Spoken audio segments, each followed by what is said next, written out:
Good morning, good afternoon, good evening. दोस्तों, Kevin Lopez back from Personal Tutor.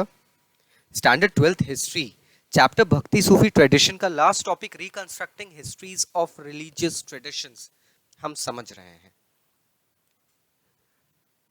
इस पूरे chapter को अगर मैं कंक्लूड करूं तो हम ये समझ पाते हैं कि हिस्टोरियंस अलग अलग सोर्सेस से छोटे छोटे एक्सक्रिप्ट्स निकाल के निचोड़ के हिस्ट्री कंस्ट्रक्ट करते हैं, स्पेसिफिकली रिलीजियस ट्रेडिशन की हिस्ट्रीज. ये सोर्सेस है स्कल्पचर्स, आर्किटेक्चर, कहानियां, रिलीजियस गुरुओं के बारे में, उनके कॉम्पोजिशंस दोनों women as well as men द्वारा क्रिएटेड. और ये सभी चीजें किस तरीके से डिवाइन या सुप्रीम गॉड या हम कह सकते हैं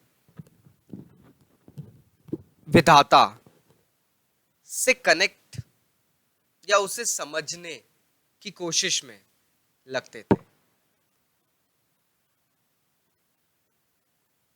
इसी बुक के अगर आप प्रीवियस चैप्टर्स देखेंगे तो आपको यह समझ में आएगा कि स्कल्पचर और आर्किटेक्चर को तभी समझा जा सकता है जब हम उनके साथ जुड़े आइडियाज, बिलीव्स और प्रैक्टिसेस समझें. जब तक एक हिस्टोरियन किसी स्कल्पचर या किसी आर्किटेक्चर को बनाने वाले के ideology, mental state, religious sentiments नहीं समझते या ट्रेडिशंस नहीं समझते, तब तक आप किसी भी रिलीजन या उससे जुड़े संदर्भों को प्रॉपरली एक्सप्लेन नहीं कर पाएंगे. इस चैप्टर को भी अगर हम देखते हैं तो हमें सोर्सेज में दिखता है कि बहुत सारे अलग अलग टाइप के रिटन डॉक्यूमेंट्स हमें एज ए सोर्स यहां पे बताए गए हैं. They are written in various languages, various styles. Simple direct language जिसे हम वचन, बसावना के कह सकते हैं, से कॉम्प्लेक्स पर्शियन फरमान, मुगल एम्परर्स तक के हमें इस चैप्टर में मिलते हैं. और हर टाइप के टेक्स्ट को समझना एक अलग टाइप की मेंटालिटी मांगता है, एक स्किल मांगता है. सिर्फ अलग अलग भाषाओं को जानने से एक हिस्टोरियन चीजों का कंटेक्स्ट नहीं निकाल सकता है. He needs to be aware of the subtle variation in style and characterizes of each genre. Until and unless a historian does not understand the need, the basics, the ideology and the mood involved behind the compositions, he can never go ahead and give a conclusion.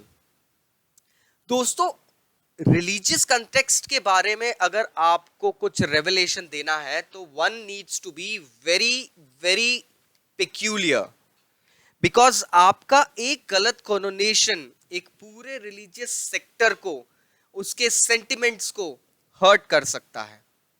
Now this is something that is to be considered very minutely.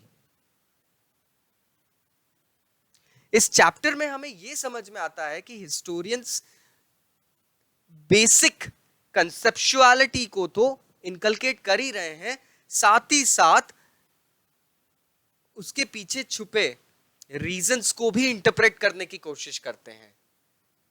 Thus we come to know about the actual things connotated by the Bhakti and the Sufi saints. आशा करता हूं अब आपको ये chapter समझ में आया होगा. फिर भी अगर कोई डाउट्स है तो प्लीज नीचे कमेंट बॉक्स में कमेंट करके बताइए. I will be going ahead and replying back.